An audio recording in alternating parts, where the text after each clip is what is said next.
কিন্তু এগুলো পড়েছে। আর যার কারণে আমি এই বইটার জন্য আমি এখানে এসেছি সেই বইটি সুন্দর করে উদ্ধার করার জন্য। এই মেট, তুমি এই বইটি কোথায় পেয়েছো বলো?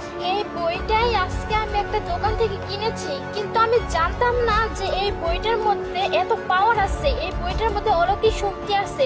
আর তাছাড়া আমি তো জানতামই না ওরে সুস্থ হয়ে গেছে।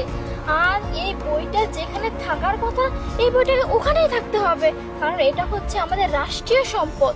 এটা যেখানে থাকার যোগ্য আছে আমরা সেখানেই রেখে আসবো। কি বল আপু? হ্যাঁ তা হ্যাঁ। তো অবশ্যই। আপনি বুঝতে পারছেন। আর এই বইটি যে মিউজিয়ামে ছিল সেইখানকার আমি ওই অফিসার হিসাবে ওখানে আমি নিয়োজিত আছি এবং দায়িত্বটা আমার উপরে পড়েছে। এই কারণে বইটি আমার হাতে তুলে দেন। আর আপনারা যদি না দিতেন তাহলে কিন্তু আমি পুলিশকে ইনফর্ম করে এসেছিলাম, আমি কিন্তু পুলিশ দিয়ে আপনাদের ধরিয়ে দিতাম এবং বইটি উদ্ধার করতাম। স্যার বইটা নেন, চলুন নিন। যাই হোক, চলুন স্যার। আপনারা ভালো থাকবেন এবং রাষ্ট্রীয় সম্পদ জমা দেওয়ার জন্য আপনাদেরকে অনেক অনেক ধন্যবাদ।